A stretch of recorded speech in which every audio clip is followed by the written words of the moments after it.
My long con has actually been to grow my hair out this long, specifically so that the TARDIS can cut it when she inevitably comes and picks me up. If this is your first time joining me, my name is Ivy. I am a massive Doctor Who fan, and today we will be discussing the story and the engine, which is episode 5 of Doctor Who season 2 / series 15 / series 41 or 42, something in the 40s. Before we get started, I had one of my cats and a percentile die predict the quality of this episode. So let's go ahead and see what that prediction was and whether or not this episode met that bar.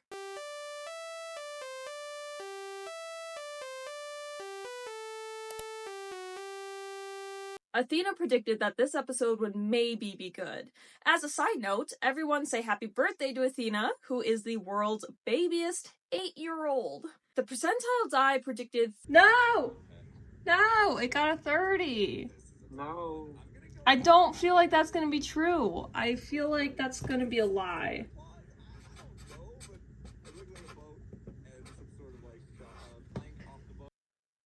I don't think I'm going to use the dice next time. This episode is the one that I sort of preemptively thought would be my favorite because out of all the clips in the trailers and the behind the scenes information, the teasers, things like that, this was the one that easily intrigued me the most and looked like the most creative, the most interesting, and I think I made a really good move in preemptively picking this one. I really want to begin by highlighting the work of the set and production designers and really everybody who works in those departments. I know I've said it in my other reviews for this season, but everything looks incredible. The sets are so detailed, so amazing. This episode was no different. This episode wasn't filmed on location, so they did basically recreate a Nigerian market, and there was just so many other details that really do make it feel like authentically, like they actually went there, or at the very least they're actually transporting us there, and just amazing work, seriously. Like, shout out to everybody who works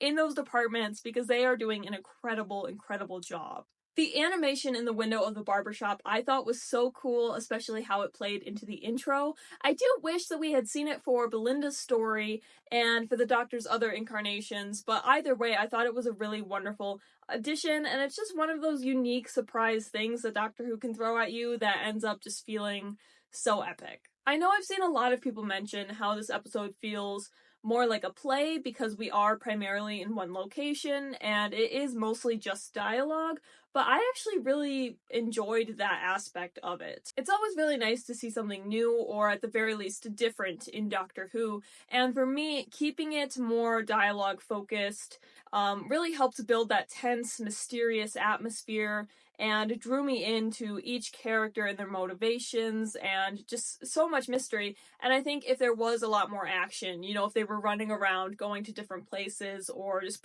pushing a bunch of buttons, you know, throwing down a bunch of levers, like, I definitely don't think I would have been able to get into the episode or get into those characters nearly as much as I did. The actor who plays the barber, Ariane Bakare, did an amazing job. Like I said, there isn't much action going on, so much of the drama and the atmosphere, really just so much of the entire episode really comes down to the performances that are carrying it from the script to the screen, and he did an exceptional job of bringing the barber to life and making me really invested in who he is, what he's doing, and he was menacing to me, and I think that was really well performed. Ncuti Gatwa also did a great job. I haven't personally seen any of his theater work, but I can tell just based on this episode that that's an area where he really does thrive.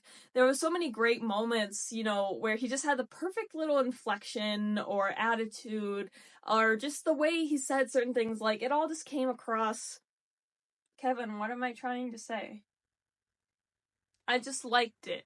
I liked it a lot. When it comes to Belinda, I really do wish that she had more to do in this episode because it didn't feel like she had much to do at all, except for a brief little bit at the end, you know, motivational speaking. Yeah, I don't know, because last episode we didn't even see her, and then this episode she's kind of just, like, observing for the most part. I thought that the beginning of the episode, where her and the Doctor sort of relate to one another and their experiences as people of color, was a really nice touch and a really heartwarming scene, But I don't know.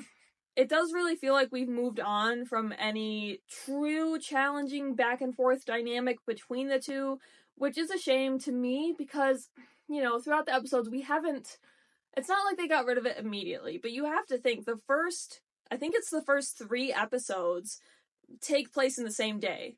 So from the perspective of their timeline, they really only had that dynamic for like a day from what we've seen. It just does feel like we're missing a lot of growth and really just interactions in general, because I think it just really falls victim to the whole 8 episode per season thing. It's most certainly a step up from how things were with the Doctor and Ruby and how quickly that moved, but I don't know, I just feel like there's a lot of ground to cover, and I unfortunately don't think it will be covered. The story itself was an odd mix between completely easy to understand and completely doesn't make sense.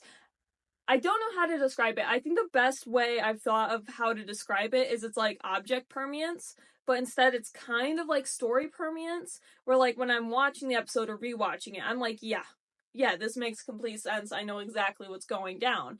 And then when I think about it later, when I'm not watching the episode, I'm like, wait, I need to watch it one more time just to piece it back together. I could just be stupid, to be honest. That's not necessarily a dig, by the way. I did really enjoy the episode. I loved how unique the concept was. I loved how just weird sci-fi it was. I can't make an official call on this whole Pantheon business until at least this season is done, because, you know, there's a chance it might wrap up, but there's clearly a lot we haven't seen from it yet, I feel. So I can't make an official call on it, but I'm not too big a fan of it right now, even though I am typically a lover of mythology and those sort of stories. So I did really like how the story in The Engine explored mythology and the gods and the sort of people and voices that are behind those things, in a way where it feels so connected to the rest of this era and its fantasy and its gods and everything, but it's not super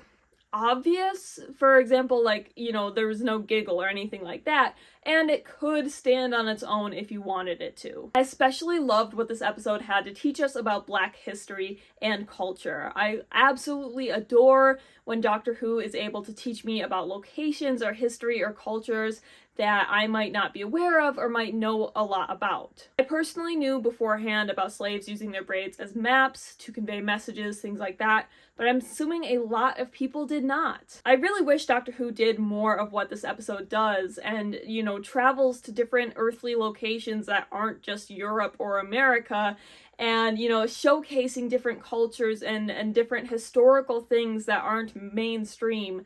Maybe. Not that I'm expecting Doctor Who to do all the lifting for me educationally, right? But it is really cool and interesting to see, and it can get a lot of people interested in those cultures and those histories. So I really hope we see more episodes like this from the show. It was also really great to see the 15th Doctor be able to explore his experience as a Black man outside of just being discriminated against, and finally in a way where it's written by a Black writer. There's so many different ways to approach and read this story and its characters, which really does speak to the quality of its writing. It's about the power of stories and oral history. It's about credit being stolen from Black people and Black creatives. It's about stories being told or created to feed a machine rather than being told to genuinely connect or pass something on. Like, there's just so many different... There's so much there. I just know it's going to be one of those episodes where every time I watch it, there's something new that I pick up on, or some different way I read it, or something new that I connect with. And that right there is exactly what you want an episode to be. That is a great episode right there, when you can come back to it time and time again, and it's still fresh, and it's still unique, and there's still so much for you to pick apart and enjoy and experience. Yeah. The Fugitive Doctor showing up and the clip show of the other Doctors, I know, is meant to be one of the, you know, big crazy talking points of the episode. It wasn't like that for me. I did really enjoy it, don't get me wrong. I love Jo Martin, love the Fugitive Doctor, and I was very happy to see her. But I didn't feel as moved by it as I was the rest of the episode, though I do think it did fit very well with the episode's concept in general, with the Doctor being made of stories and sort of constantly telling stories. The Fugitive Doctor's appearance to me really felt like product placement in a way. That's in a neutral tone. I'm not saying that negatively or positively, but to me it felt like a product placement for something that might potentially come in the future, which I do hope is the case, because like I said, I love her Doctor and I really want to see more of her. I know we have Big Finish box sets, okay? I know. But I want to see more of her in the main show, getting that highlight without it just being a quick cameo or appearance. Altogether, I really enjoyed this episode. Inua Ellams did a great job as writer, the performances were great, everything just came together so well, and it really does prove to me that we absolutely need to get more new writers involved with Doctor Who. Not only so that we can see stuff like this that is fresh and unique and comes from different backgrounds and experiences, but so that we can build a strong foundation for the show going forward. And in the show's future, I really hope to see more from Inua, and I hope to see more from new creators and more episodes like The Story in the Engine. I apologize for the late review. I've had some mental health issues, been kind of overwhelmed, in part because two of my cats, Kevin here included, had some health issues. He got an ulcer in his eye, but he is doing better now, and he is very irritated that I just interrupted his nap, so I'm gonna put him down. But thank you for understanding, and most importantly, thank you so much for watching. If you want to see more from me, you can subscribe to my channel. We just hit 1,000, which is great, and I'm very thankful, and the next goal post is 2 bajillion. I hope you're having a great day, night, whatever time. No, that's backwards. No, I hope you're staying safe, happy, and healthy. I hope you're having a great day, night, whatever time it is for you. Yes, and goodbye.